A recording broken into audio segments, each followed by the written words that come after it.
तो ये जी सवाद का मशहूर ट्राउट फिश अब तैयार हैं।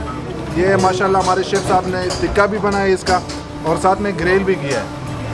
तो जो आप लोग जाते थे सवाद नारान ट्राउट मछली खाने, तो अब आप वहाँ जाने की ज़रूरत नहीं, TKR आ सकते हो और आप लोग ट्राई कर सकते हो। मैं ख़ुद थोड़ा सा ट्राई करता हूँ ताकि मैं चेक कर लूँ इसको।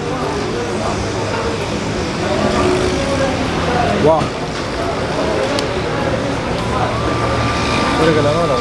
वो देखो